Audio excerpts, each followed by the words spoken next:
This is a story of who we were,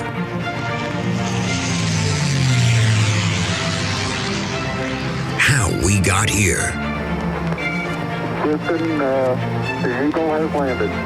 Roger, tranquility. And where we are going.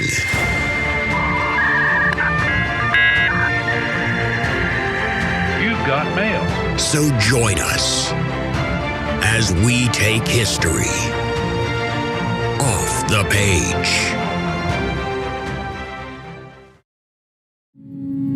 Fear is the path to the dark side.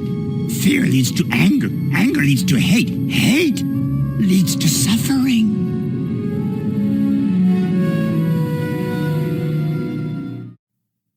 Wise words there from Master Yoda to open our podcast episode today about life in Soviet Russia. Now, for those of you that are familiar with the Star Wars series, that's of course from 1999's Phantom Menace. It's a very famous scene where Anakin Skywalker is sort of starting to become a Jedi, and Yoda is kind of probing him. The rest of the council is probing him, and they start to realize, there's a little bit of fear in this guy. It's something that we as Jedi Knights, we need to control. We need to be careful of. Now, many of you are probably wondering, what on earth does Star Wars have to do with the Soviet Union? And the short answer to that is that the quote that I just played for you is basically one way of understanding one of these great philosophical and moral questions of the modern era. How or why are people so inhumane to one another? I'm recording this podcast episode in October of 2022.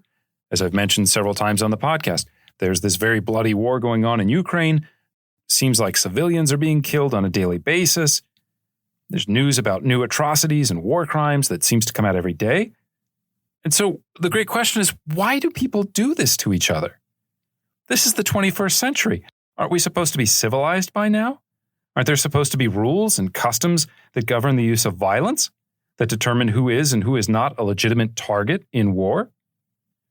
70, 80 years after the Holocaust, haven't we figured out yet that innocents, women and children, and the unarmed and the elderly, haven't we figured out that we're supposed to leave those people alone? And yet, is not the story of the 20th century the story of one atrocity after another? The Holocaust, genocides in Armenia, Rwanda, Cambodia, Darfur. Some people debate about what happens in the Balkans. Some people would say it was genocide. Some people say, oh, no, it's ethnic cleansing. Like, that's so much better. There's, of course, the bombings of Nagasaki and Hiroshima, the complete destruction of cities like Dresden and Coventry and Warsaw during World War II, Stalin's gulags, the Holodomor, colonialism, the Great Chinese Leap Forward, and on and on and on and on. We keep saying never again, and then mass violence against civilians keeps happening again and again. So again, the big question is, why is that? What enables people to kill innocents, to use violence and to think that that's okay, not just to defend yourself from other soldiers, rivals, things like that, but what enables human beings to kill people who are essentially defenseless? Now, over the years, historians have developed a lot of answers to this key question, and of course, each instance is tied to its own specific circumstance. But this ability to set aside human norms against the use of violence on civilians, again, it's a question that we've been asking for a long, long time. And it's a question that we've been asking about the Russian Revolution and the birth of communism for a long, long time. Because as we kind of pointed out in our previous episode, the Russian Revolution was so destructive, so savage, that it defined European politics for a century. As I've said many times, you cannot understand the willingness of individuals to abandon democracy. You can't understand the attraction of an ideology like fascism without first coming to understand the terror caused by the Bolshevik Revolution in other parts of Europe. And the violence that caused that terror was not accidental. It was not a byproduct or a flaw or a mistake as it was during the high point of the French Revolution. Right? We talked about this in one of our previous podcast episodes. The French Revolution, it doesn't start out to be bloody and violent, but it sort of spirals out of control, despite the best efforts of some of its leaders. But in the case of the Russian Revolution, in many ways it's even worse, because the violence that's experienced during the Russian Revolution is not accidental. It is, in fact, intentional. The Bolsheviks saw violence as a tool, as a device, as a positive thing that could be used to create true social harmony through the physical elimination of their enemies. And that is what makes the construction of the Soviet state so scary. It embraced and drank up and celebrated the widespread use of violence in the name of justice. And in this case, in the name of the working classes specifically. So again, the great question is, why? What went so wrong in Russia? Why did an ideology that was based upon notions of justice and equality, that talked about again and again the need to recognize the humanity of the working classes, how did it turn so repressive and so destructive?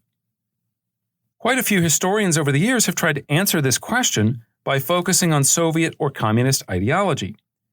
Lenin and the Bolsheviks, of course, are Marxists. They believe in the iron laws of history. And as a result, they tend to place very little value on individual human lives. To put this in a kind of very simplistic way, if I believed in Marxism, if I believe in these kind of iron laws of history, then how much does the value of one person's life really matter? If one day the proletariat as a class is going to have victory over the bourgeoisie, then what does it matter if one person, let's say they're an aristocrat, let's say they're a member of the bourgeoisie, what does their life really matter? Are they going to make a difference? Does their living or dying, innocence or guilt, is that really meaningful in any sort of historical way? And the answer, of course, is no. And so the Bolshevik perspective is pretty much that if some innocent people are shot, or they starve, or they die along the way, what does that really matter? As the common saying during Stalin's rule went, you can't make an omelet without breaking some eggs. And so, as we'll see in our next episode, even when the Stalinist purges start in the 1930s and they're arresting people who are dedicated communists, they love Stalin, they back him 100%, they wind up in jail, they know that this is a mistake, or at least they think that this is a mistake, right? They're not Trotskyites, they're not fomenting revolution against Stalin. But even then, even in cases where they're about to be shot, they still profess their loyalty to Stalin and they justify it. They say, yeah, I'm in prison, but, I guess it's okay because, we're building socialism, we're building this great project, and you've got to break some eggs to make an omelet. And so, yes, this is certainly a part of the story of what made life in Soviet Russia so incredibly bad. As the Bolsheviks went about building their socialist state, they're really not that concerned again with the quality of life of the masses that they rule over. Results matter, not the lived experience of the working classes, and especially not the lived experiences of the peasantry, the intellectuals, the bourgeoisie, as they're building this big state. Justice to communists is understood primarily in terms of class justice, not in terms of individual innocence or guilt. They don't believe in this thing called human rights, not in the same way that the liberal democratic society would believe in it, or there's no such thing as civil rights. Your individuality doesn't matter so much. And so as a result of this, one can make a very strong argument that millions of people will die in the Soviet Union because they just don't care. The thing is, however, none of these Bolshevik fantasies could have ever come true without the participation, the support, or at least the tacit acceptance of millions of ordinary people. Yes, the Lenins, the Stalins, the Trotskys, you have these Bolsheviks and they're creating policies, they draw up lists of people to be liquidated or arrested. They justify the use of mass violence in speeches and newspapers and other media. So certainly, the leaders of communism in Russia matter a lot to the story. But someone still had to implement those orders. Someone had to serve in the Red Guards or in the extraordinary police units called the Checka that we'll talk about in a little bit. Someone had to be willing to go out into the countryside to take away the grain from the farmers. Someone had to serve as party functionaries, to staff the bureaucracies and work in the schools and write the reports and issue the denunciations. And as we'll see, part of what made this system possible was not the threat of reprisal for disobeying orders. It's not driven by fear primarily. It's driven by genuine enthusiasm for the system. People who saw mass arrests, deportations, the seizure of property, the destruction of the opposition parties, they see this as a good thing. And they did so, again, not because they're evil or because they're brainwashed or propaganda. Many of them did so in large part because, as Master Yoda pointed out at the beginning of the podcast, hatred and anger are easily used to legitimate violence. We can disagree about any number of issues without any problem. But when those disagreements become tangled with feelings of injustice, that those who we disagree with have wronged us in fundamental ways, have taken advantage of us, or that they are at heart our enemies, well, then we feel authorized to do whatever is necessary to rectify the situation. There comes a time, even in American society, even in European society, where people say, look, I tried to go the legal way. I tried to find out, the best solution for it. I tried to have a dialogue, but in the end, I'm not getting my justice. And so we have this impulse. We have this desire to take matters into our own hands. And sometimes when we do that, it can be used to legitimize violence. This is not a political podcast, and I don't want to get too heavily into politics, and I'm not trying to draw equivalencies here. But as an American, again, talking in 2022, we have examples from a couple years ago of people using violence, and the reason they felt justified in using violence was they felt that the system wasn't working. You can look at some of the riots that happened in the summer of 2020, especially in places like Wisconsin. You can look at the riots that happened at the U.S. Capitol in 2021, January 6th. Without getting into questions of legitimacy of that, the people that were involved felt that it was okay for them to use violence because the system had broken down and they had been wronged. And so this is, again, a key part of what I'm trying to say. How do you look at violence and look at it and say, not only do I accept this, not only will I turn my back on it or turn a blind eye to it, but how do I look at violence and applaud? How do I look at violence and say that's a good thing? One can argue that starts with feelings of anger and hatred that are then used to legitimize that use of violence, especially against civilians. Now, Russia in the summer of 1917 was a country consumed with grievances, with anger and hatred. Hatred for the elites, hatred for the aristocrats, with all of their social and legal privileges and their comfy lifestyles. Hatred for the factory owners and the merchants and the civil servants who seemed to live lives of comfort and plenty, and who didn't have to seem to make the same types of sacrifices that peasants made, that soldiers made, that workers made. Russia was full of hatred for the fat monks and priests who never had to do the hard physical work of the common man. Hatred for the intellectuals that sat around all day, enjoying the fruits of other people's labors. Hatred even for the villager, who had a better harvest, more land, and generally speaking, just a better outlook on life. So the key point here is that as the Bolsheviks go about the first stages of constructing their new communist society, as they complete the seizure of power and begin building a dictatorship, a really key part of the story is that they are fueled by all of these hatreds and grievances.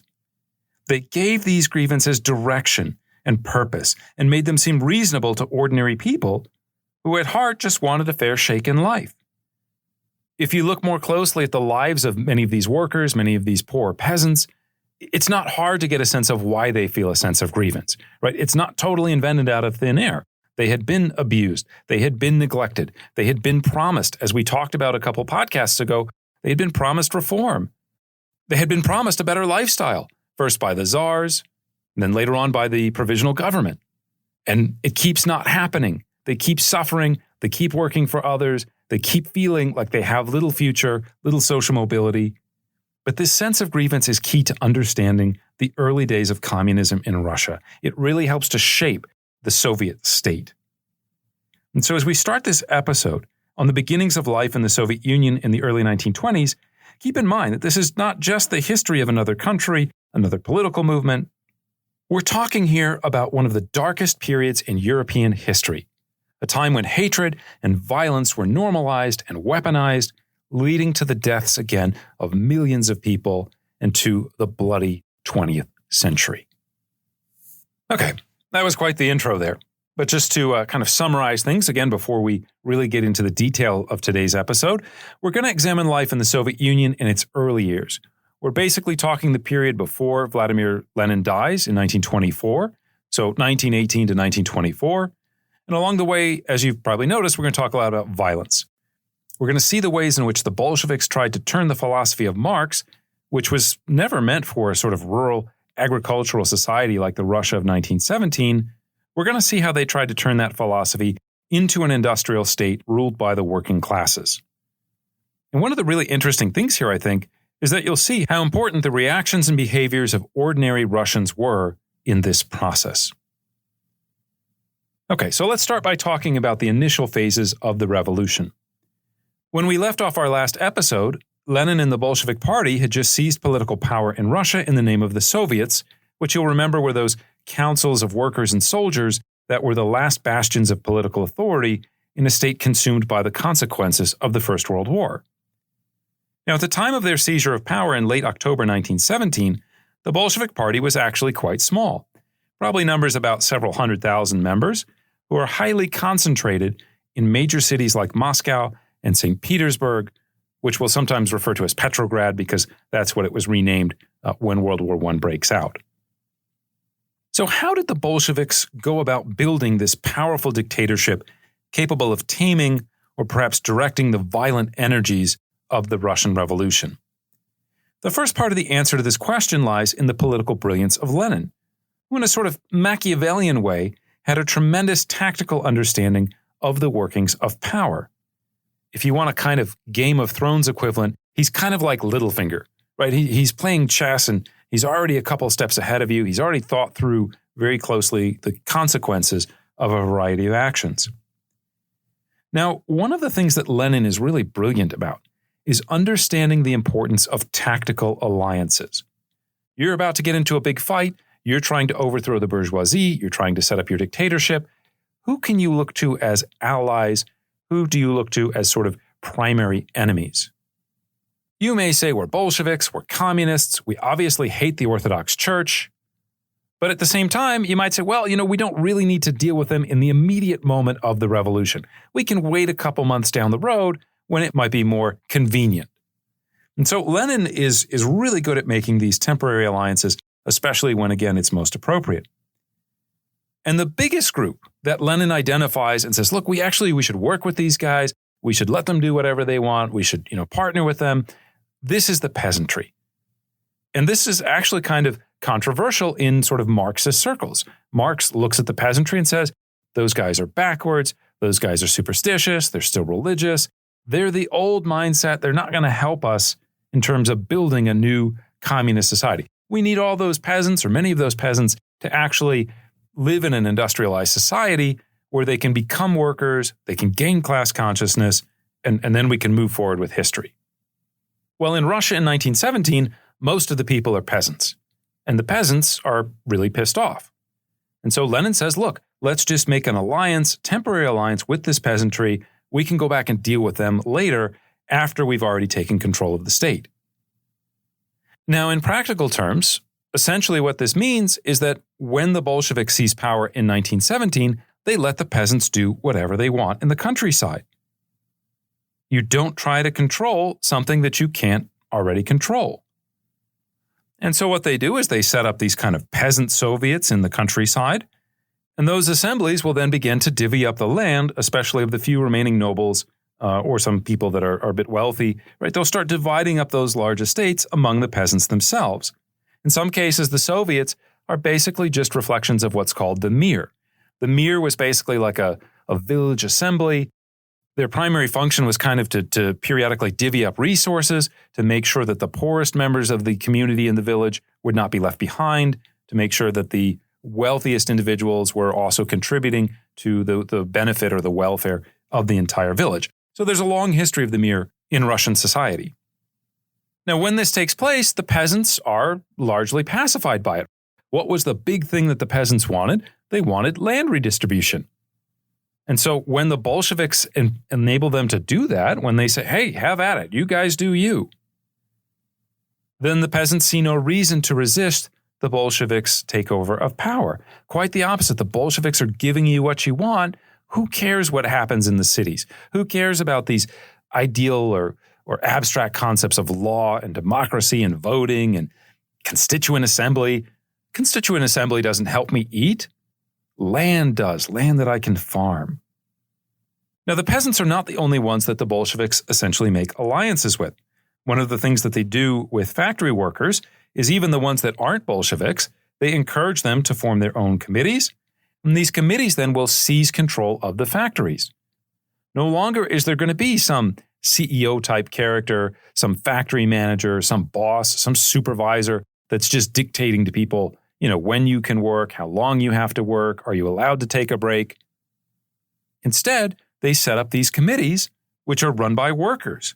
And those committees are now going to start making the decisions about production, breaks, working environments, safety, managerial decisions. Of course, another great source of grievance and people that are just kind of upset at the current system in what was Tsarist Russia and what has become democratic Russia is, of course, the soldiers. We saw at the beginning of our clip on the Russian Revolution, we played that clip from Dr. Zhivago. The soldiers coming back from the war, they mutiny.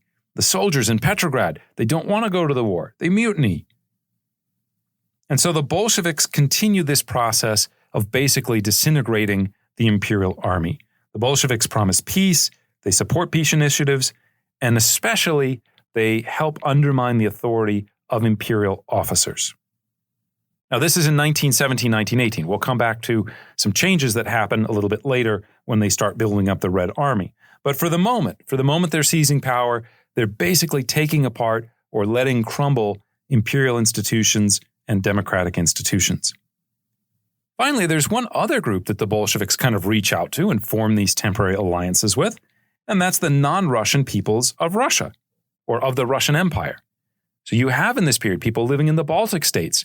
You have people living in the Caucasus. You have people in Finland that don't want to be a part of the Russian Empire.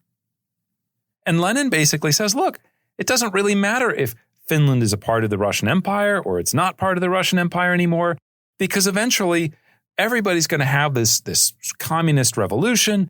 Everybody's going to move towards socialism. And all these governments are going to kind of melt away in the end anyways.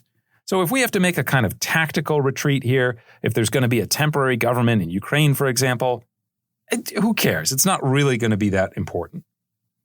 And so one of the things, again, that Lenin does brilliantly, in the moment that they are beginning to form a dictatorship, in the moment that they are beginning to carry out a civil war, not only between Reds and Whites, but even more importantly in the cities between other socialist parties and the Bolsheviks, at the moment that they're starting to go through all this process, Lenin is not contributing to the number of forces opposing him. Quite the opposite. He does a much better job than his opponents of realizing, hey, I can neutralize these potential centers of opposition if I just give them what they want for the moment. Okay, that's basically the view from 10,000 feet, right? Lenin, the strategy, all that. But for ordinary people, the Bolshevik seizure of power is experienced as a moment of incredible freedom. And I don't mean freedom in the Anglo-American, John Locke, Enlightenment type of way that we usually talk about it. Rather, I'm talking about the freedom of anarchy. The freedom depicted in novels like Lord of the Flies. If you've never read Lord of the Flies or seen the movie, it's basically about these British school children. And they're on an airplane that crashes on this deserted island, and all the adults are killed. And so basically it's this moment of total freedom, right? What would you do if there was no one there to supervise you, to police you, to enforce the sense of law? Another more familiar reference to some of you would be the idea of Purge Night. Basically, this is an idea that comes from a 2013 movie called The Purge, which is about this dystopic world where one night a year, there is no law. So for one night a year, we don't have laws, there are no rules, you can go do whatever you want to. You can commit any crime, you can murder, you can rape, you can steal, and there's literally no consequence. What would you do in such a situation? It's easy to sit here and say that, well, we would be the defenders of law, we would be the defenders of order, we'll protect our families from the bad guys, right? But in history, this temptation to settle scores has often been too great. At this moment where suddenly nobody's looking, there's no laws, you can do whatever you want, it is in a way complete and total freedom, but for the people that have the power to enforce their freedom. And so this is essentially the way that the initial phase of the revolution is experienced like for a lot of people. It's like this kind of massive purge night. The Bolsheviks simply unlock the violent id that human beings seem to have inside, and then they channel that widespread desire for justice into symbolic and popular acts of violence that lets ordinary people feel like they are finally getting the justice that was promised to them in the 1860s during emancipation, during the 1905 revolution, and even during the February 1917 revolution that created a democracy. It's this feeling of the elites have let us down, the promises have been out there for forever, we keep getting the short end of the stick, and now what are the Bolsheviks going to do? It's not necessarily that we love the Bolshevik plan, it's that they're going to allow us to do the things that we want to get justice on our own. So a couple examples of how this takes place. One of the first things that the Bolsheviks start to encourage, especially in like January of 1918, is the idea of what they call looting the looters. Right? This is the idea that you have all these sort of imperial and democratic systems that have been in place, and that's basically enabled wealthy people to enjoy the fruits of the labor of the working classes. So to right this wrong, the Bolsheviks basically begin encouraging workers to just seize the property of their class enemies outside the normal precepts of law. People literally will show up at your door. They say, oh, where's the money? Where's the silver? I confiscate this in the name of the revolution. I confiscate this in the name of the people. And they just take it, right? They don't have to depend on the liberal democratic state that, well, you know, if there was theft that had gone on, there would have been a trial, there would have been lawyers involved. Obviously, the wealthy people would probably have better lawyers, right? You instead of waiting for the state to do anything, you just fix the situation yourself. You just take what you are deserved in the Bolshevik framing of things. Other people will just show up at banks and they'll say, okay, we're here, we represent the Communist Party, we need to inspect your safety deposit box. And the banks are forced to open up these safety deposit boxes. And then, of course, the requisition teams basically say, okay, we are seizing these diamonds. We're taking this cash in the name of the people. Now, how much of that actually gets back to the Bolshevik government? Some of it does, but there's plenty of just stealing going on as well, right? Now, how do you justify this? Well, again, you frame it as looting the looters. If you stole something from me, then you don't have the right to own that property. I can just come and take it back. Your property rights are liquidated, are disappeared. And so basically what's happening here is the Bolsheviks are creating moral justifications for violence. The idea that private property is sacrosanct is a core principle in a liberal democratic society. It was also sacrosanct under the monarchy. But in this new emerging Soviet state, at least again in these initial stages, take matters into your own hands, create the justice that you've been owed for decades or in some cases centuries. Now, the Bolsheviks do have some sense of law, and to give some sort of legal justification to some of these actions, the Bolsheviks actually set up a new court system known as the People's Courts. And these People's Courts are sort of revolutionary tribunals that are going to dispense justice without the trappings, the formal necessities of law like we would normally think about, right? There's no formal docket. There's no, we're going to book this case for several months in advance. There's no rules of evidence. There's no, okay, this person spoke out of turn, so we can't, proceed forward. And in many cases, these judges are not judges with formalized legal training. Some of them are actually just barely literate. And so what you start to get is mob justice. If you've seen one of the Batman movies where they have Bane, I guess, and they take over the city and they show like a trial, and the trial doesn't really matter. The guilt or innocence of the defendant has already been kind of determined. And the joke is that you can have exile or death. And then, of course, when you choose exile, what does it lead to? Oh, exile means you have to walk across the frozen river and you're going to die anyways. Right? So the whole thing is kind of a farce to us because we come from a society where the rule of law matters. In the Bolshevik sense, the rule of law is irrelevant. What matters is justice. And so if you set up these kind of revolutionary tribunals, what are they trying to do? They're not trying to get to the matter of truth. They're trying to get at what they would say is class justice, redistribution of land, seizure of property, placing individuals under arrest for crimes that are not kind of like technically, legally crimes in a lot of cases, but their crime is their class. Their crime is belonging to a group that was doing better, enjoyed things that the working class were not allowed to or weren't able to under capitalism or under the czarist government. And so in a lot of cases, right, again, the evidence that you present is irrelevant. The guilt or innocence is irrelevant in an absolute sense because your class identity has already determined your guilt or innocence. Now, another way that they begin to let loose the anger of the poor is basically they allow them to establish whatever residence or whatever living quarters they want. They actually encourage them to go into the houses of wealthy people and just kind of announce like, okay, I'm showing up here. I'm now living here. So imagine you're homeless, you're poor, and you go out to whatever gated community is close to you. You live in South Florida, you know some of these places like Marco Island, I think. You're in Beverly Hills, you're going to go to Rodeo Drive, and let's say you just show up at someone's house. You just show up at Will Smith's house. You say, hey, Will Smith, how's it going? Guess what? I'm now going to live in your bedroom. You and Jada can move downstairs. You can sleep on the couch. You can do whatever you want, but we're moving in. And also 20 or 30 of my best friends are moving in. Or you're going to move into whatever, again, wealthy celebrity, whatever, executive. You go to the Jamie Dimon. You're like, you know what? You're a CEO. Guess what? I'm moving into your bedroom. I'm moving into your private office, your private movie, whatever. I'm going to start using your silverware.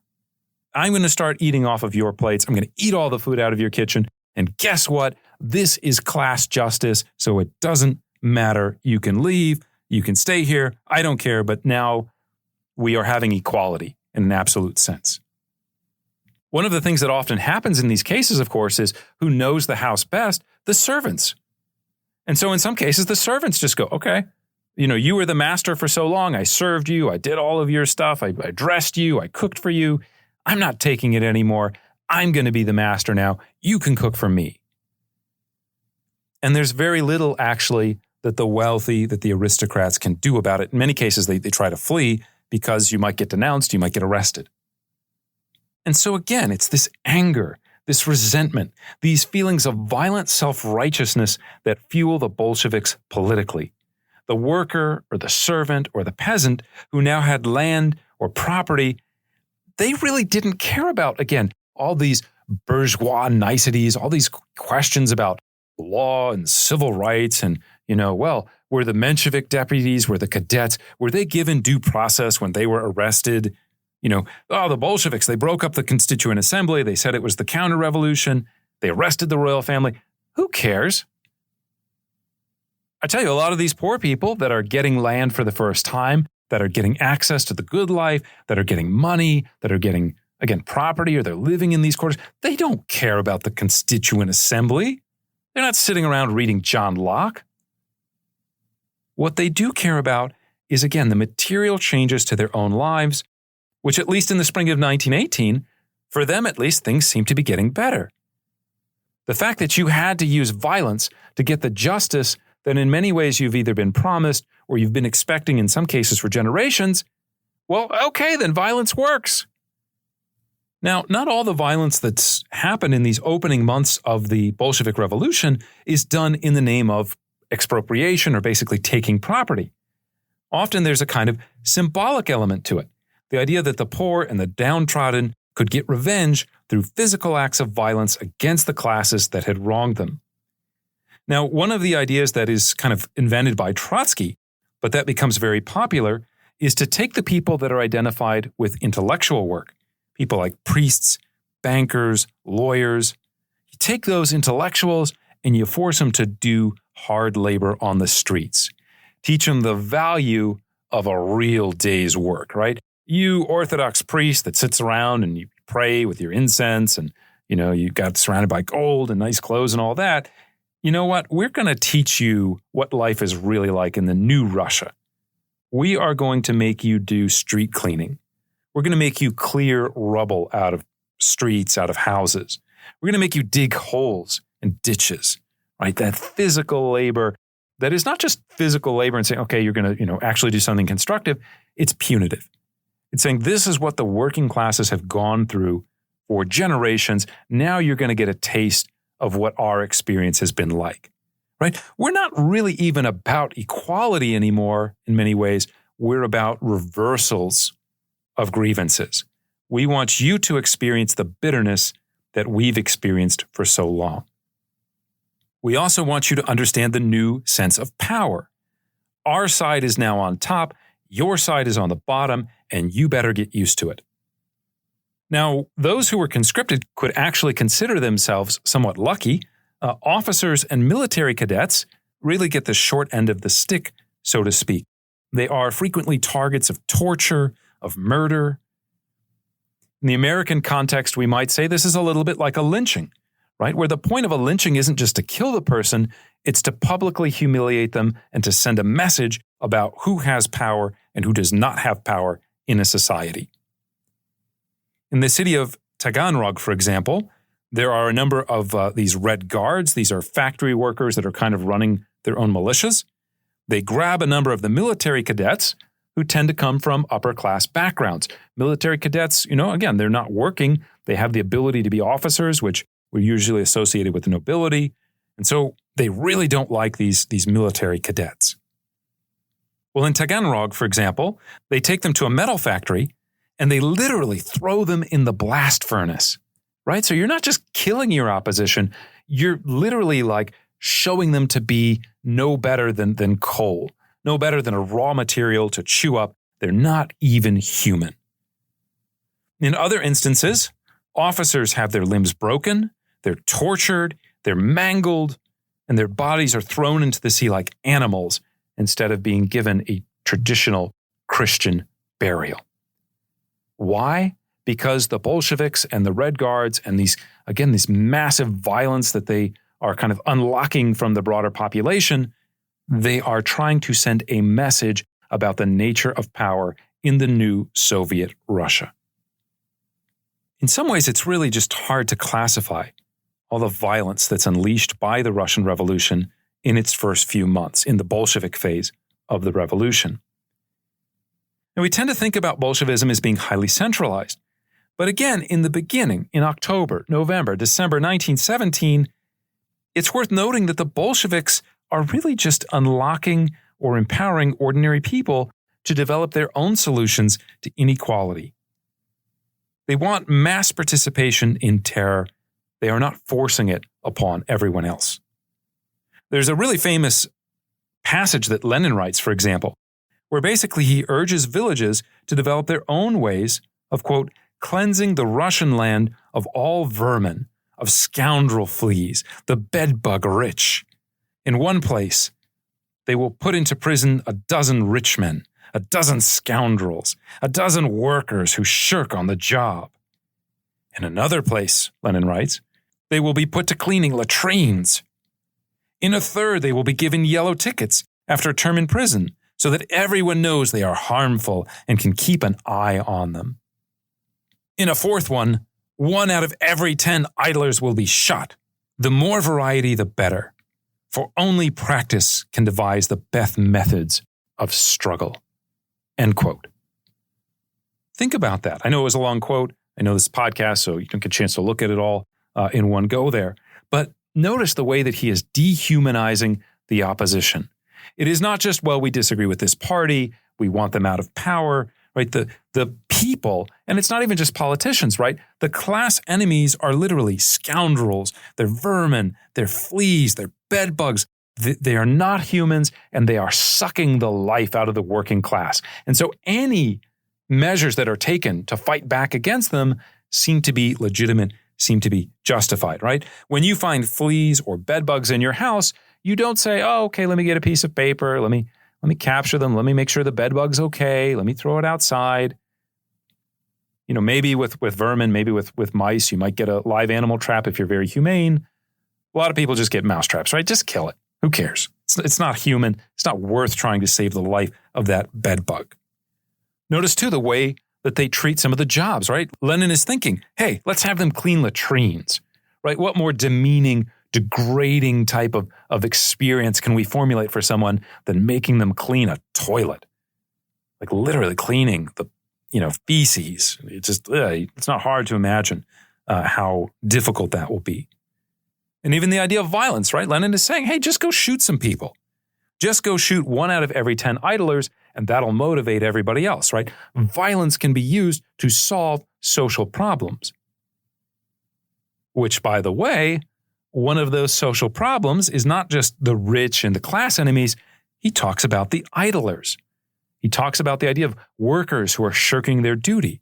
Right? One of the things that we haven't talked about so much about Bolshevism is that it has this real emphasis on militancy, this real emphasis on this is the moment of history, this is the moment of war. Like, we cannot let our guard down. We cannot afford to be human with our enemies. We cannot afford to be humane with them. Okay, I could go on and on with types of examples, violence related to the Bolshevik seizure of power. I mentioned earlier, Lenin is a tactician. Lenin did not want to get involved with the Orthodox Church, like fighting the Orthodox Church in the early phases of the revolution. So the church basically kind of stays neutral, says, hey, we're going to stay out of this. They are rewarded by being dissolved just a couple months later after January 20th, when all church property is officially confiscated. Now, Lenin was not intending to do it at that particular moment, but some fights break out. Some overzealous members of the Communist Party start trying to basically take over a monastery. And so that in and of itself leads to the seizure of church property. But again, the main point is that the early stages of the revolution are not driven by the Bolsheviks so much as they are unlocked by the Bolsheviks, by the anger and resentment that authorize the use of violence within large segments of society. Now, a second key point is that as part of this process, the rule of law is essentially thrown out. Now, we can get into a side debate here about how much the rule of law has ever mattered in Russia, and how much it has mattered especially since the ascent of Vladimir Putin. One could argue that the rule of law is not so important. There's a lot of bribery, there's a lot of political favors, there's a lot of doing things that are even explicitly illegal. But to whatever extent it had existed, the Bolsheviks completely abandoned it almost from the start of the revolution. Power and the victory of the working classes are the only things that mattered, a fact that we'll see in a moment as we start talking about other extreme systems of violence. Now, as all this violence and anarchy is taking place in the winter of 1917-1918, the Bolsheviks also go about transforming the October Revolution, which started, if you remember, with this kind of democratic push, direct democracy, right? It's predicated largely on the ideas of workers' democracy, but there is a democratic element to it. But the Bolsheviks begin to change that into essentially a one-party dictatorship. Now, to understand this process better, it's worth revisiting some aspects of the initial revolution, which you recall were led by elected councils of workers and soldiers, which again are called Soviets. And in the beginning, these councils have a strong democratic air about them. They're made up of multiple parties. They have representation from most of the major sort of socialist groups that are there, the SRs, the Mensheviks.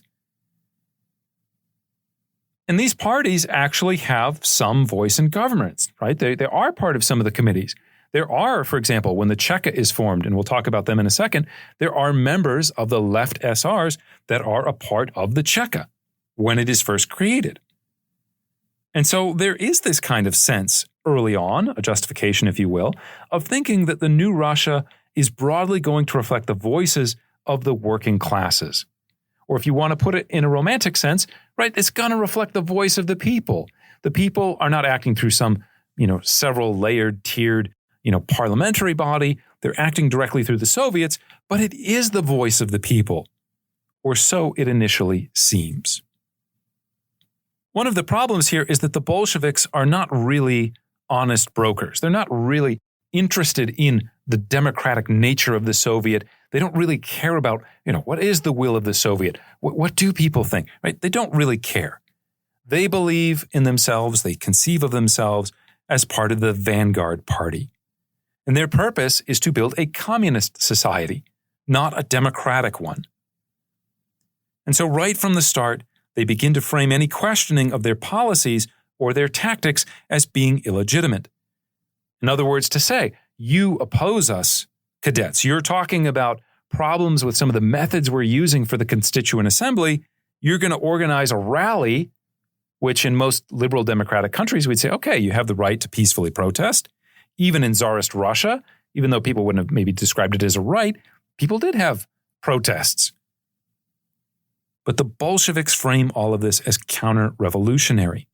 As Lenin put it, quote, anyone who is not for us is against us, end quote. And so what the Bolsheviks begin to try to do is to monopolize power. Again, any resistance, any questioning of Lenin's development of the revolution, it's easy to label that as counter-revolutionary. If you remember, during the French Revolution, one of the ways that people sort of got power was they embodied the spirit of the revolution, and the way that they did that, especially, was by defending it against the enemies of the revolution, right? I am the one that fights for you, therefore you should support me and everyone else should support me. And you delegitimize the opposition that way. And we saw, again, how this happened in our last episode, right? This tactic is basically used to crush the cadet party, and ultimately it's used to disband the Constituent Assembly when it comes together in the winter of 1917, 1918. Now, within the party, this is a little bit harder sell, right? The Bolsheviks are supposed to be a tight-knit working class party. They're supposed to have the interests of the working class in mind.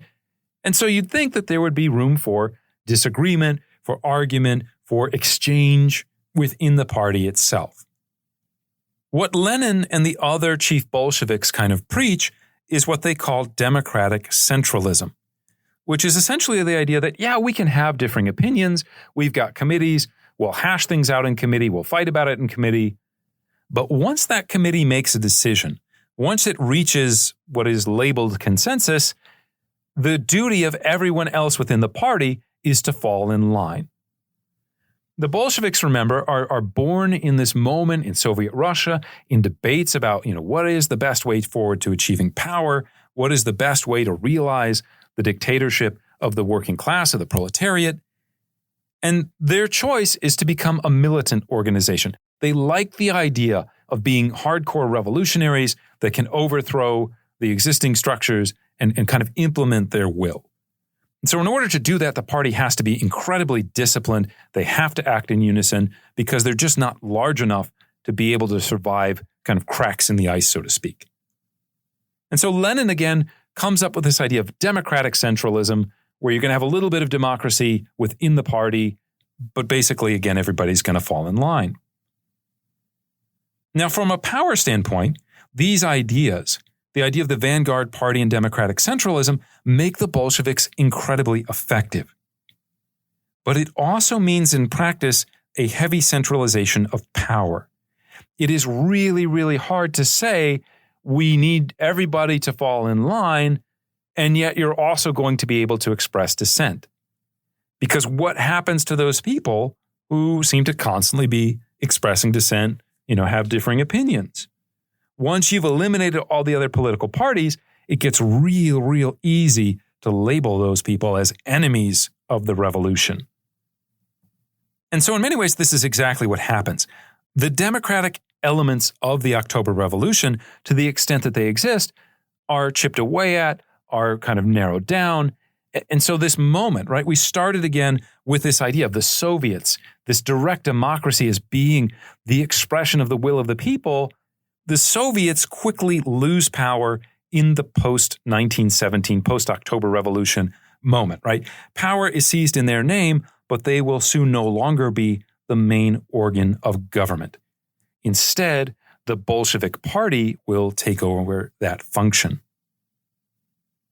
And we can see this process of centralization right from the start of the October Revolution in 1917, when basically the Second All-Russian Soviet creates an executive committee of people's commissars to run the country until the work of the Constituent Assembly could be completed.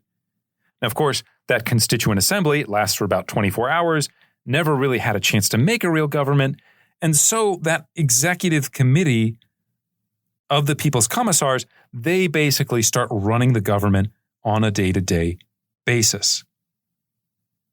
And it's here that Lenin basically holds sway. The name of this group becomes known as the Sovnarkom, the People's Commissars, and eventually they get replaced by the political bureau or the Politburo of the Communist Party. The Communist Party, by the way, the name of the Bolsheviks, they officially changed the name of their party in March 1918 to the Communist Party of the Soviet Union, or the CPSU. And so at that time, we can start talking about them as the Communists instead of just being the Bolsheviks. But basically, the point is that in this Sovnarkom, and later on in the Politburo, the distinction between the party, which is the Politburo, and the People's Commissars, which is more the government position, that kind of begins to erode, right? The distance, the wall, that erodes. In most democratic countries, you'd say the leaders of the country, they have an official capacity that they act in where they say, okay, I'm a senator, a congressman, I'm a president or prime minister, and I act in those roles in an official capacity. And then on my free time, I go and do stuff that is party politics. There might be some committee, I might be on some, head of some political action committee, I might be raising money for other politicians, I might be going to some kind of political dinner or celebration or event. But most politicians would concede they kind of have two hats. There's the official hat, and then there's the party hat. In the Soviet Union, especially by the time you get to 1918, that distinction is collapsing. And so as Lenin is sitting around talking about party business, talking about government business, there's no real difference between the two. Now, as I mentioned, what happens by the early 20s is that the political bureau or the Politburo of the Communist Party essentially begins taking over this role. Now, what's fascinating about this is the Politburo is basically doing this in the name of the Central Committee, which is doing this in the name of the Communist Party as a whole. So not only is democratic centralism sort of saying, okay, the Communist Party is going to have a monopoly on political power, but increasingly the people that are in the room making the decisions gets narrowed down more and more and more. So most communists are not actually involved in the decision-making process. They wait to find out what do the people in the Politburo, being the members and the candidate members, what do those people say? What are the decisions that they're making? So initially, this Politburo has 5 members on it: Lenin, Trotsky, Stalin, and a couple others. And then there are 3 people that are candidate members who they hope one day they can become a full member. They're in the room, they're debating, and one day most of them do become actually members of the Politburo. But you're talking about a dictatorship of a handful of people.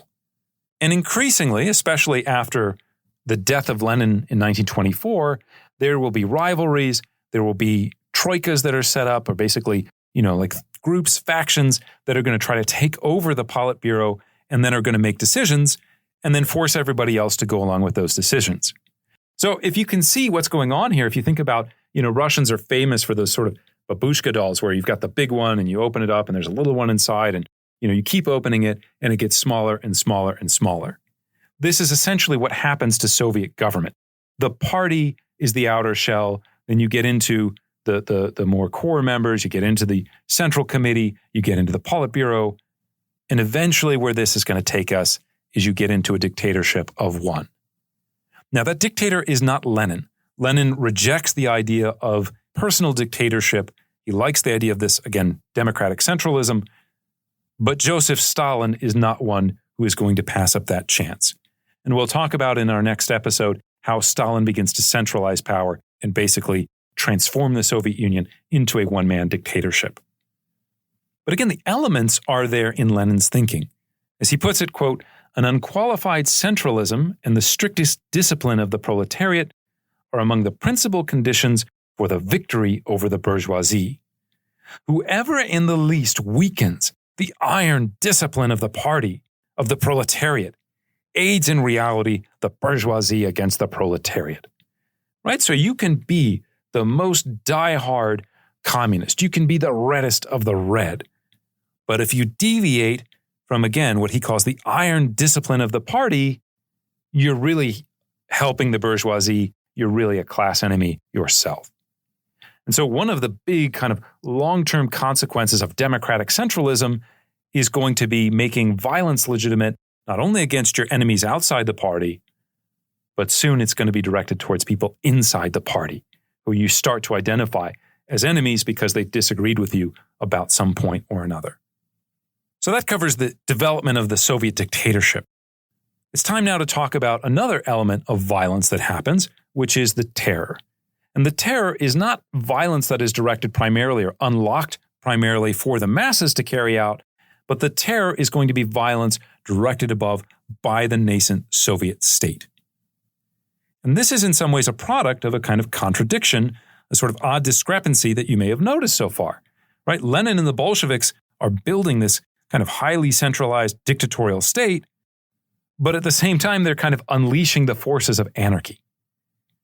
And so as you might imagine, that's not a long-term solution. That's not something that's going to last and prove durable or sustainable. And so what begins to happen as you get into the summer of 1918 is that Lenin and the Bolsheviks will start to crack down upon their political enemies, upon rival centers of power, upon others that could potentially challenge them. Now, the first tool for achieving this control is, of course, the violence directed at class enemies that were initial targets of the revolution. We're talking about representatives of the bourgeoisie or of the old imperial order, like those cadets, like those officers who continued to live in Russia after October of 1917. Now, in the early days of the revolution, this also includes civil servants, who we talked about. They went on strike in the early days of the revolution. What are you going to do about them? Well, you just arrest them. You just kill them in some cases, right? You just get rid of them. We could also talk, as we have, about members of the cadet party. We talk about the Constituent Assembly. We can talk about some of what are labeled the right SRs, right? They have a problem with the idea of violence being used against the provisional government, the Mensheviks, right? All of these people are kind of just disposed of with violence, branded as counter-revolutionaries in the early days of the revolution. Now, the main organ for carrying out these arrests, especially post-October 1917, is not the police, but a new revolutionary institution known as the Checka, which is set up in November 1917 by the Sovnarkom. Now, the Checka operates outside the law. The Checka has no responsibility to anyone, again, except for those few leaders that are the people's commissars that are acting as the kind of official government in the early winter of 1917. And in the beginning, it's sort of set up to be something like what the Gestapo turns into in Germany. The Gestapo are the secret police, and their job is to kind of combat political crime. So their job is to kind of look at, okay, who are the people that are literally challenging us for political power? Now, that sounds pretty bad, of course, right? Nobody wants to have themselves arrested just because of voicing their political dissent. But at least living in that kind of society, you have a sense of what the rules are, right? I know, okay, if I want to avoid being arrested by Hitler, as long as I'm not out there, criticizing Hitler openly, publicly on the middle of the street corner, the Gestapo is probably going to leave me alone.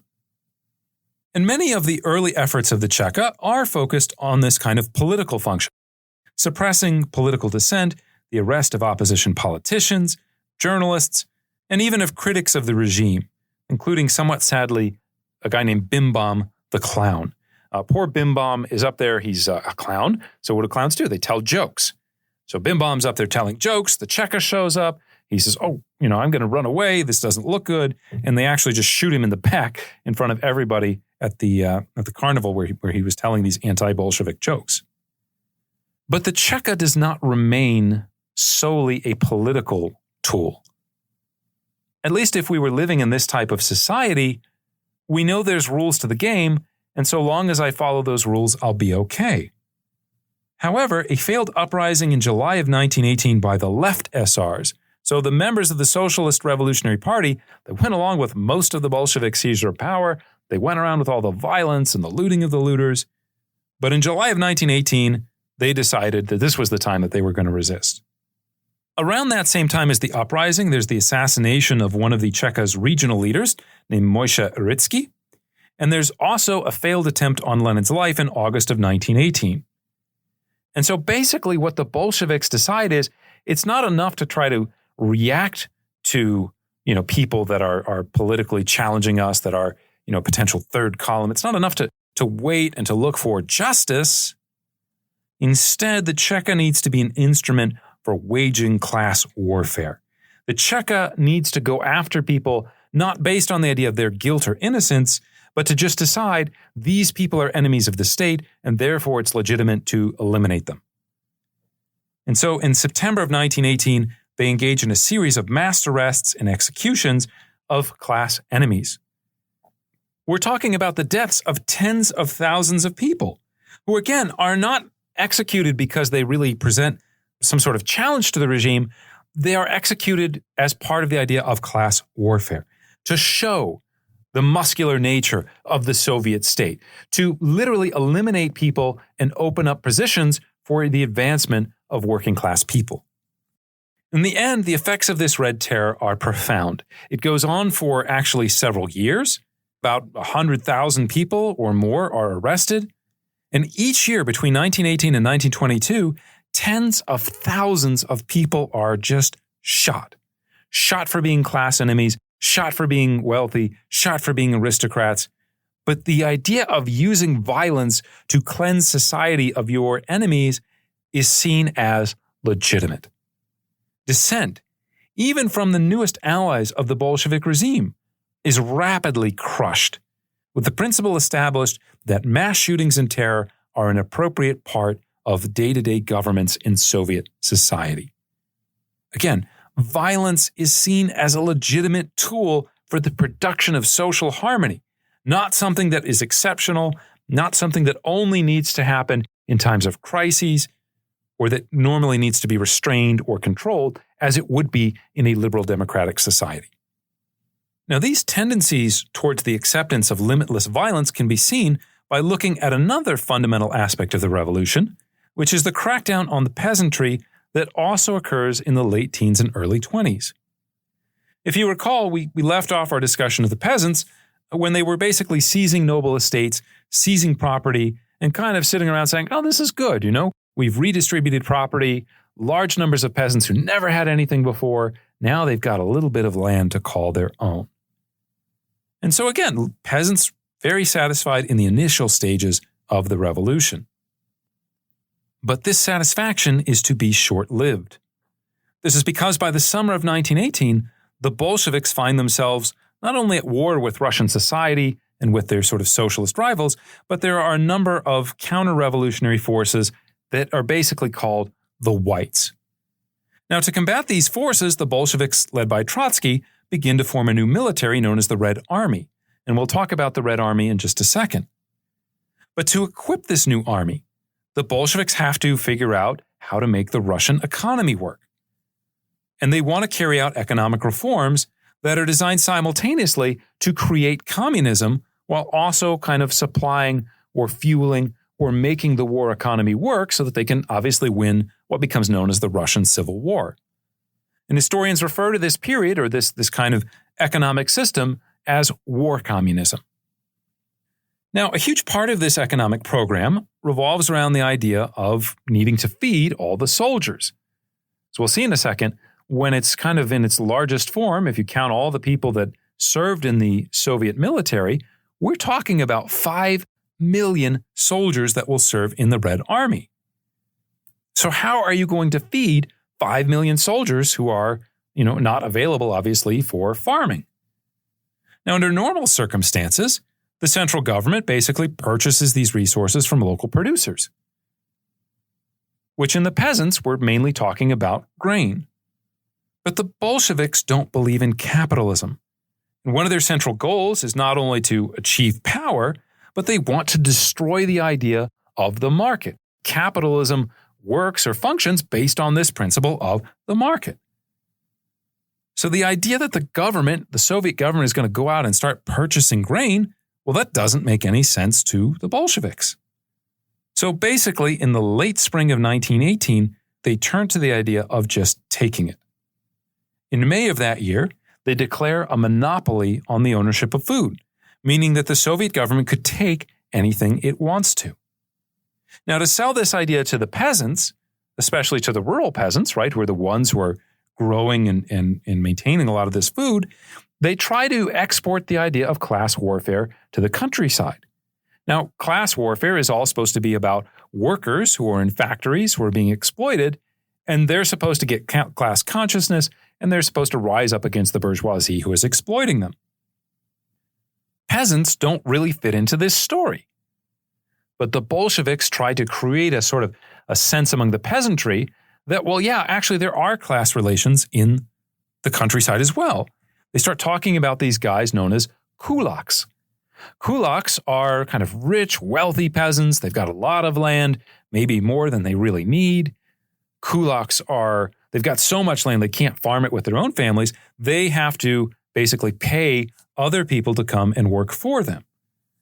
And so that, again, the Bolsheviks are kind of saying, well, these are like the rural version of the capitalists. So what do we need to do? We need to get justice. We need to redistribute their property. We need to confiscate their grain because they're the fat peasants that have been hoarding the grain, that have been stealing, that have been keeping and thinking only of themselves. Now, this effort is applied. They do try this. There are some peasants that do this. They show up, again, at the wealthy peasant's house. They kind of say, okay, we're taking some of your grain. You have surplus grain. We're going to take it. Sometimes they say, we hate you. You've exploited everyone else. You've left us starving. We're seizing all of your grain in the name of the people. And so for farmers, this is particularly bad because not only if you take my grain, do I have nothing to eat, but I need more grain, seed grain, in order to plant for the future. So if people come and take all my grain, it's tantamount to just executing them, or it's borderline forcing them into starvation. Now, by the late summer of 1918, this doesn't work very well, right? There are some peasants that get into it, that want to take the grain. There are a whole bunch of other peasants that don't, right? There aren't really a lot of rich, wealthy landowners that are from the peasantry, that are commoners, that are just exploiting everybody else. And so in August of 1918, the Soviet government begins a campaign with basically requisition teams. They start saying, let's get a bunch of workers, let's get a bunch of communist-minded peasants, we'll go out to the countryside and we'll show up and we'll just take the grain ourselves. And when we get to the villages, after this happens a little bit, some of the villagers start saying, okay, I don't want all my grain stolen, so I'll hide the grain. So then the requisition teams start to say, okay, you're going to hide the grain, or we're not fulfilling the quotas. Never mind if you actually had the grain to begin with. We have quotas that we have to meet. You're not giving it to us. We will take hostages. We will kidnap people. We will execute them if we don't get the grain that we expect. Now, as you can imagine, the effects of this program are devastating to the peasantry. Between 1918 and 1920, official Soviet records state that 9 million people die of hunger. Other accounts, a little bit lighter, say only, right? We're putting only in quotes there. Only 5 million people die of starvation in Soviet Russia in the early days of the Soviet state. The best solution to escape all this, actually, is literally to escape, right? You get a lot of emigration, a lot of people that leave and move to other parts of the Soviet Union where at least, people aren't going to show up and try to steal their grain and steal all their food. In 1920 to 21, a group of peasants will even revolt against the Soviet regime, right? So 1918, they went along with it. They kind of helped, whether actively or passively, sometimes a little bit of both, but they helped, they stood by while the Bolsheviks began and created a dictatorship using violence against their political enemies. By the summer of 1920-21, they start to rethink this. They start to think, actually, this wasn't such a great idea. But at that point, it's too late. The peasant army is crushed in the summer of 1921. The civil war that's been going on has already largely been won by the Bolsheviks. And so the result, again, is not a challenge or a collapse of Bolshevik government, but tremendous suffering by farmers and peasants. The number of livestock in the Soviet Union falls to about a third of pre-war levels. The amount of fertilizer used in agriculture, right? Fertilizer, kind of industrial good, right? Very important for farming, falls from 700,000 tons before World War I to just 20,000 tons by 1920. So 700,000 tons to just 20,000 tons in the scope of about 6 years. We also see dramatic changes in the area under cultivation, right? You don't have the people anymore to literally farm the land. And so the amount of land under cultivation will drop by about a third. The amount of grain and potatoes produced drops almost in half. And so as a result, Lenin basically decides, as we'll see in a moment, to back off of the most extreme elements of war communism. Right? The idea of banning money, the idea of destroying markets completely, they're going to walk that back because it's just not sustainable. Now, a second area of Bolshevik intervention that we do need to mention is also the nationalization of industry. Now, what's surprising about this is you'd think a lot of Bolsheviks would say, hey, let's just jump right to industry, let's nationalize everything. But there's actually a lot of concern about it and a desire to kind of move cautiously on this front. However, the desire for revenge among workers, right, that popular surge of enthusiasm for violence, it helps accelerate the process as workers in 1918 just basically take over factories. In the summer of 1918, the Bolsheviks nationalized all large-scale industry, and as you might imagine, this resulted in huge industrial shortages as well. Essentially, once the workers take over the factory, or once the Bolshevik state eventually takes over the factory, you plan everything from above. They actually create this kind of body known as the Supreme Economic Council, and the Supreme Economic Council's job is to basically, make decisions about production, deliveries, hours spent, what are we going to focus on?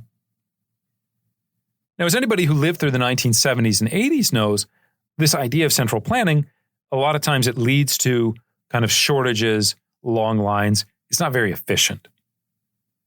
But in 1918, you're not only talking about a kind of central planner that's inefficient to begin with, but you're talking about departments that are woefully understaffed, that don't really have a lot of, again, bureaucrats to run the system.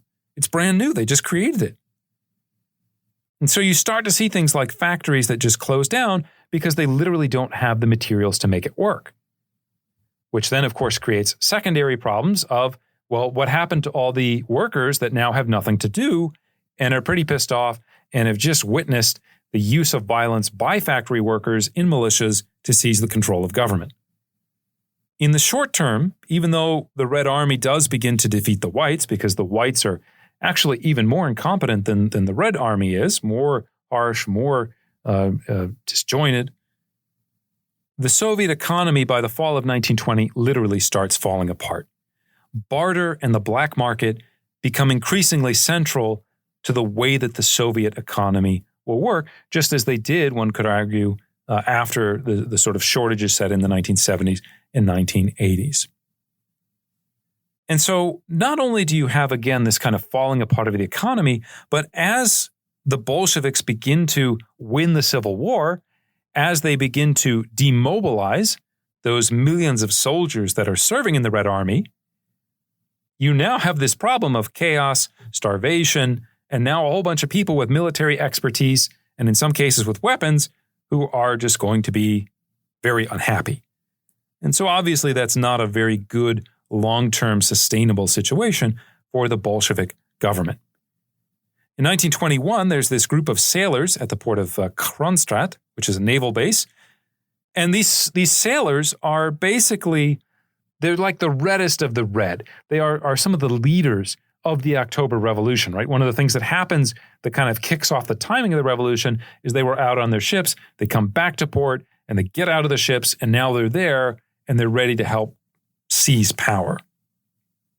In March 1921, these guys go on strike, and they start demonstrating, and they start saying, look, you promised us this government in the name of the Soviets, but the Soviets have no voice, and civil liberties have no voice, and things are actually getting pretty bad here, and you've betrayed the revolution.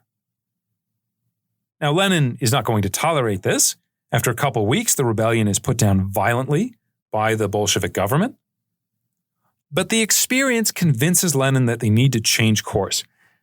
And remember, Lenin is, he's steeped in philosophy. He's a Marxist, but he is a tactician above all else, right? And so when things don't go well, he has no problem saying, okay, temporarily retreat, make some concessions, let's get back to stability, because the survival of the revolution is in many ways more important than the revolution achieving its goals, right? If the Bolshevik Party is no longer in control, then what was the whole point of the revolution to begin with? And so basically, they shift to something called the New Economic Policy, or the NEP, in 1921. Basically, they stop the grain requisitions. They start to say, okay, this is not working. This is not a good idea. Let's have a tax instead. Let's allow the peasants to grow as much as they want. We'll allow them to actually have a little bit of a market. And if they make extra grain after the tax, well, they can sell that. They can make a little money.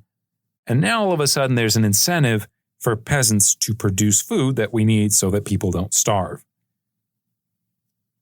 The Bolsheviks also reintroduce a limited form of the market. They start to say, okay, if you want to open up a mom and pop trading store, that's fine. We're not going to have large conglomerates. We're not going to have, major companies with, thousands of workers. But if you want to open a little shop and a little business on your own, well, that's okay. We can live with that. The Bolsheviks start to allow hard currency and foreign investment to flow.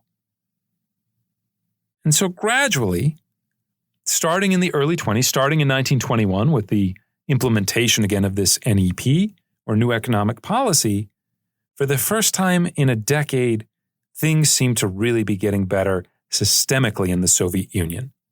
There is a sense of normalcy, a sense of recovery that begins to set in. And we'll talk about what happens after 1924 when we talk about Stalin and some of the industrial changes that he begins to implement. Okay. Having really fleshed out the violence of the early Soviet era, it's worth returning to the question that we started this episode with, which is how could anyone support living in this type of society? A place where there is basically no rule of law, where private property exists only in a kind of tangential and an existential way, where you can be arrested or shot or starved at basically any moment. Why on earth would anyone want to support this society? Part of the answer, of course, goes back to our Yoda quote, that anger is often used to justify the suffering of others. And even in a sense that the people take joy out of the suffering of others. It doesn't really matter what I have. If the conditions in my life are getting better, sometimes people like to just see those who think about themselves or who we think about themselves as our betters. Sometimes we just like to see them suffer. It's a really dark side to human nature. In 1917 and 1918, there are a lot of socialists that look upon the suffering of the elites and take great joy in it. And they're totally oblivious to the fact that one day this could totally be turned on them. And indeed, that's exactly what happens in the 1920s and 30s.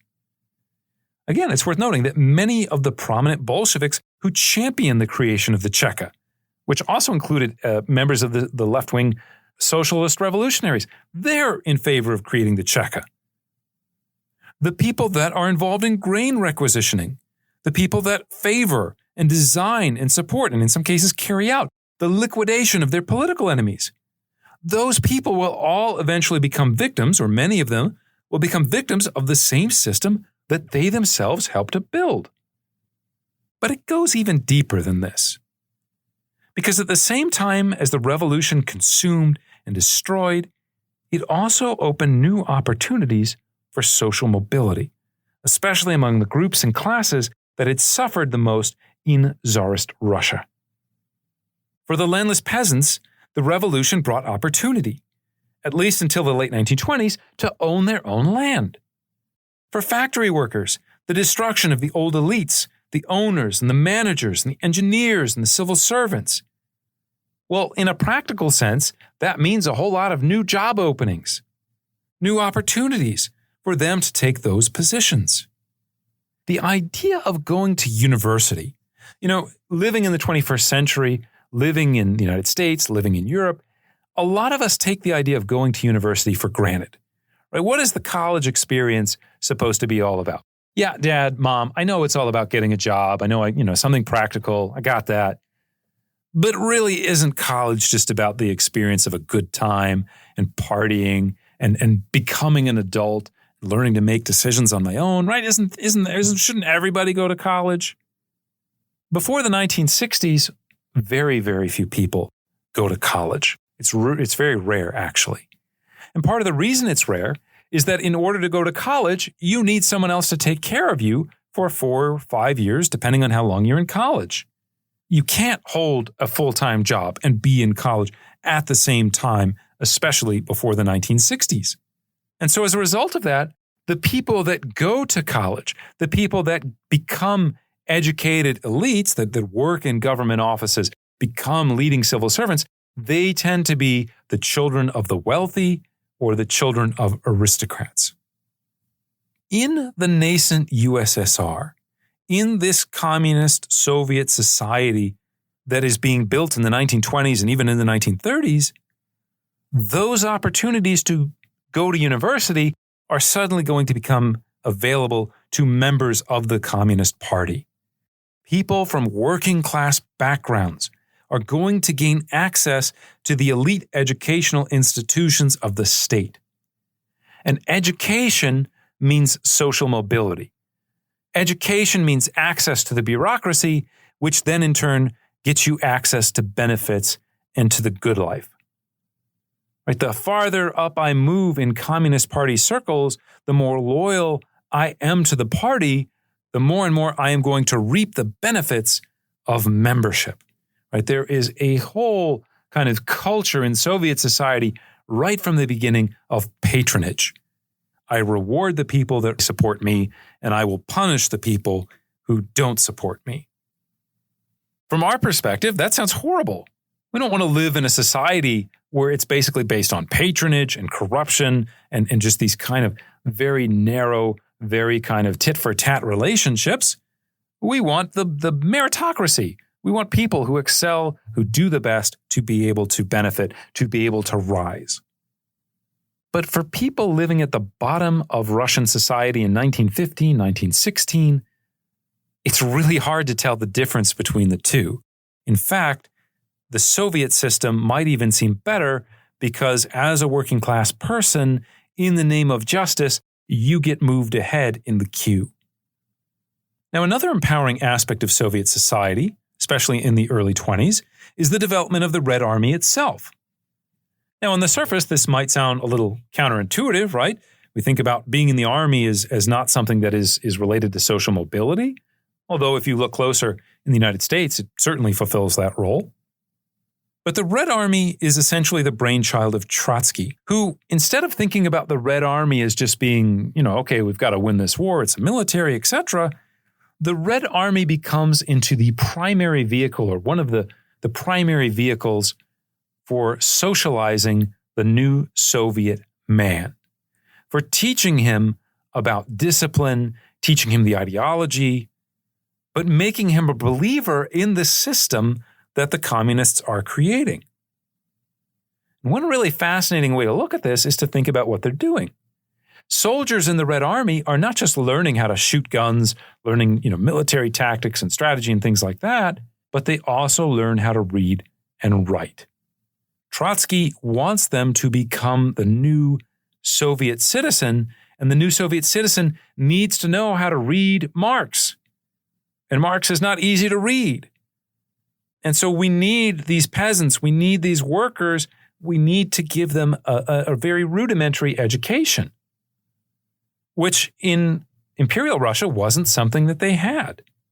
So it's really fascinating. If you look at these things like the reading primers, the mobile bookstores, the way that they teach reading isn't just to say, see Dick run, run, run, run, see Jane run, run, run, run, like people used to do in the 50s. They teach them in terms of class identity. They teach them all about the working class in these primers. Now, another thing that Trotsky does that's pretty brilliant when we're talking about the Red Army is instead of trying to go through with, again, the values of the revolution, Instead of saying, well, I'm a communist first, I'm a socialist first, I really want to, build socialism in Russia. He says, we got to win the war first.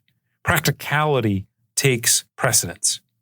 And so Trotsky begins to actively recruit members of the old imperial officer corps, including our old friend Alexei Brusilov, who you'll recall was the leader of the provisional government's failed 1917 summer offensive. Basically, the backstory to this is that in 1920, the nascent Soviet government gets involved in a war with Poland. It's not going very well.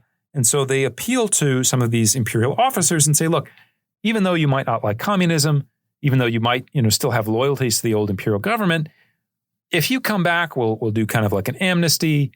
Come back and help Russia, or what was once Russia, help us win this war, right? Defend our territory from the big bad Poles who we don't want taking over Imperial Russian space.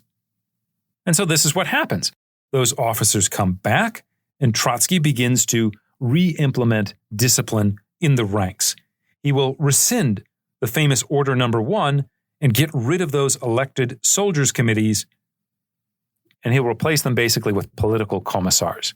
Trotsky doesn't quite trust these imperial officers just yet, and so you'll get this kind of dual command structure within Soviet units, where you have the commander, the military officer, but there's a political commissar in each unit that's there to kind of ensure everybody is kind of in with the major plan, right? Everybody is practicing, true communism. The officers aren't abusing the men, and especially that everybody is following the directives of the Communist Party.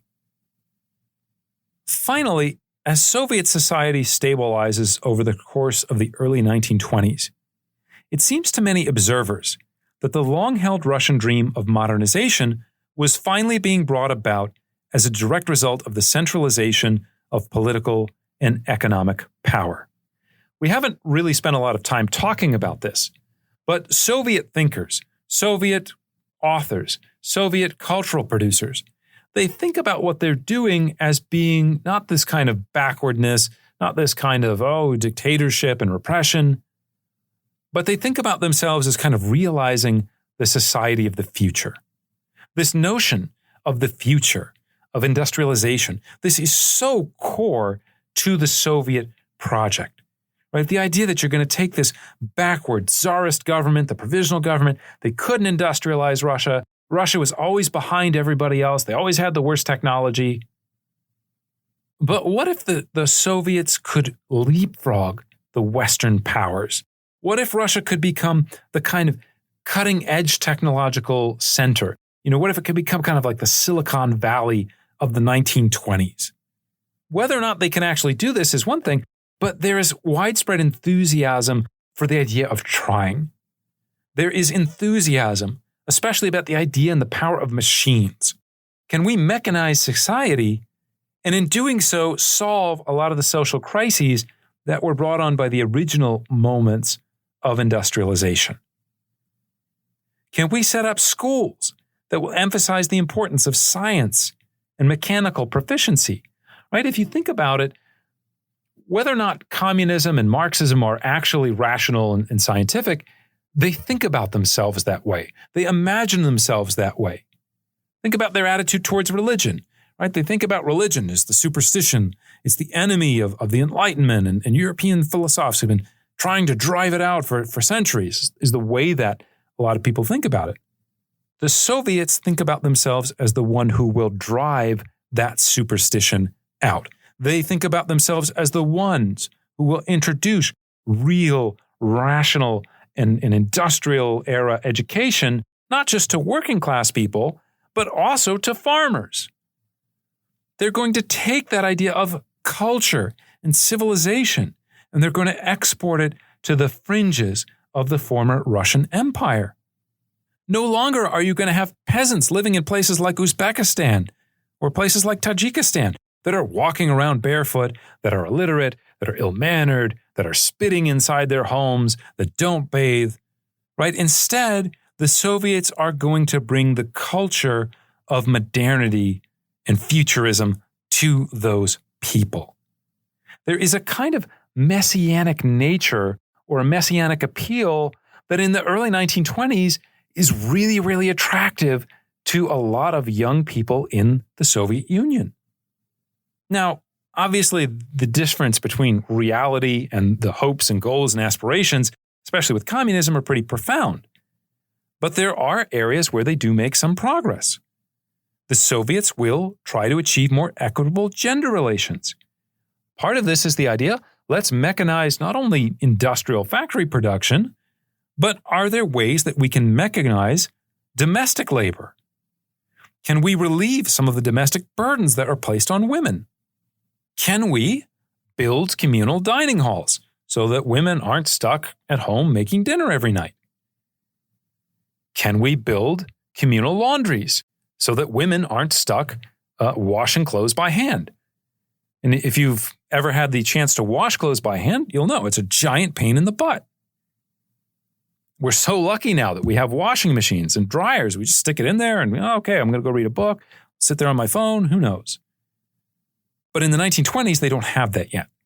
And so for individuals to try to do laundry is very time-consuming. It's very labor-consuming. Think about child rearing. They talk about the idea of building communal nurseries. Let's open up the ability of women to contribute equally to the workforce. This is the communist ideal, and this is something that many of them actually do. Even something like divorce. Divorce is something that, sadly, I think it's about half of all marriages end in divorce today. This is increasingly acceptable in the second half of the 20th century. But in the first half of the 20th century, it's very, very rare. It's very, very taboo in Western Europe and in the United States. In Soviet Russia, it becomes legal and it becomes increasingly acceptable, not just with the idea that a man is going to divorce his wife, but also that she can divorce him. So you're seeing some strides towards gender equality. There are reasons for people living in this period to start to get excited, to start to feel like they're making progress, not just in terms of the political power of the party, but there's real benefits. There's a real sense of, again, empowerment that then legitimizes or seems to back up or reinforce the use of all this violence. We can even see this in something like film. They are real supporters of experimentation in arts. Think about something like montage. Montage is basically a way of making film scenes that you're pretty much familiar with from a lot of different movies, right? There'll be a scene, they'll put on some music. I like to think about Rocky, for example, one of the Rocky scenes where, okay, he's got to train. So they show him doing various exercises and there's music in the background and he's running on the beach. And you get the idea, okay, this is what's going on. Montage was invented by the Soviet director Sergei Eisenstein. We can see it in other places too, right? Let's experiment with music. Think about something like an orchestra. An orchestra, in many ways, is a very bourgeois type of thing, right? All the fancy instruments, people that sit around and play music all day. But an orchestra also has a leader. It has a conductor that's telling everyone else what to do, a guy, usually a guy, who is higher in status than the rest of the orchestra. The Soviets say, well, we don't need that. Let's have an orchestra without any direction, right? It's the democratic spirit of the people that will guide the orchestra making music. Let's create a symphony using the factory. Let's celebrate the noise of machinery and transform that into a form of kind of like a music to show the harmony of the factory, of the labor, of the production. They get away with some really kind of crazy ideas here. One of the really neat things they do is they decide to put on a production of a new play called The Storming of the Winter Palace in 1920. This is going to celebrate, obviously, the Bolshevik seizure of power and the capture of the Winter Palace. Well, what better stage could we set to reenact that drama than the Winter Palace itself? In fact, they haul the Aurora, which was a cruiser that signaled the start of the revolution by firing its cannons. They actually bring the Aurora over and fire its cannons as part of the play. So you're kind of collapsing this idea of reality, art, right? Art is going to begin to engineer the human soul, to use a very famous quote, right? Art is going to be a method for birthing this new Soviet man and new Soviet woman. It's going to be celebrated and supported. And not just the idea of art for art's sake, or, oh, here's this fancy painting somebody made, let me buy it for $1 million. But art in the service of the revolution, art in the service of celebrating working class people and working class culture. Finally, just one last point. It's worth noting with the adoption of the 5-year plans in the late 1920s and early 1930s that the Bolsheviks actually do begin to transform long-held dreams of Russian industrialization into economic realities. But we'll get into this more in our next episode on Stalin. In the end, the Bolshevik Revolution is obviously successful from a political standpoint. And I mean this not only in the sense that they eliminate their rivals, they create a monopoly on political power, but also in the cultural sense as well. By hook or by crook, they essentially win the loyalty of the masses, and they use that loyalty to create a powerful and industrialized state, achieving in just a few short years what the Tsarist government had not been able to achieve in over a century. But these victories came at a tremendous cost. In legitimating the use of violence to secure political power and to carry out the revolution, the Bolsheviks created a system that further replicated itself. The search for enemies of the state did not wane with their victories in the Civil War, as one might expect, but actually only intensified in the late 1920s and 1930s as the Soviet government tried to cope with its failures related to industrialization. The principle of democratic centralism that was so celebrated by people like Lenin became increasingly exaggerated until all power was finally centralized in the hands of one man, Joseph Stalin. Those who espoused its virtues in the 19-teens and 20s, men like Trotsky and Zinoviev and Bukharin and others, would soon find themselves its primary victims. And the gains experienced by many workers and peasants in this period would also soon be reversed as Soviet society was forced into industrialization from above. Millions would die through shootings and starvation, while countless others were worked to death in the labor camps that are known as gulags that we'll talk about in our next episode. Violence beget only more violence. Only in the 1920s and 30s, that violence would increasingly be directed not only at those sort of quote-unquote class enemies, but especially at the membership of the Communist Party itself, as well as certain national minorities, especially Ukrainians. And of course, we're sitting here, 2022, we're talking about this amidst the backdrop of the war in Ukraine. Part of the reason that war is going on, part of the reason the Ukrainians don't want to be part of Russia anymore goes back to decisions that were made in the 1930s by Stalin about Ukrainians and Ukrainian nationality. But we'll get into that more in our third episode on communism when we talk about life in Stalin's USSR. Before we end, though, I want to reiterate something I mentioned at the start of the podcast, which was the role played by ordinary people in this system. Again, it's easy to place the responsibility for this dystopic society at the feet of Bolshevik leaders like Lenin and Trotsky, and of course Stalin, who helped birth the revolution and who made the major decisions and strategies and policies that shaped the regime. But it was ordinary people, well-meaning individuals who legitimated the system and who made it function each time they accepted the notion that the class struggle justified violence, that the rule of law came secondary to the victory of the revolution, that the violent means used to achieve power and domination over society were acceptable due to the nobility of the cause itself. Their blindness, their willingness to set aside principle for practicality, morality for power, helped to create a self-destructive system that led to the deaths of millions and millions of people. As we'll talk about next time, historians have argued about who was worse, Hitler or Stalin, or are they about the same? We talk a lot in American culture about the Holocaust, and for good reason. But it's worth noting that the destructive potential of communism, especially before World War II, is equivalent in terms of the number of people killed, right? Its destructive potential, its impact on Russian society and other nationalities that are caught up within this whirlwind, it is a nightmare come reality. Okay, we'll have to end it there for now. I hope you've enjoyed today's episode, or it sounds a little bit weird kind of saying, I hope you enjoyed this episode about all the death and destruction and violence. So maybe it's better to say, I hope you found it informative. As always, we're grateful for your support.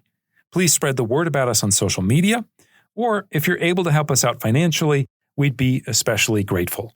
There are some costs that come with putting on and producing a podcast like this, and anything that you can do to help us out, to support us a little bit, we are especially grateful. But for now, thank you again so much for listening. We hope to see you again next time as we take history off the page.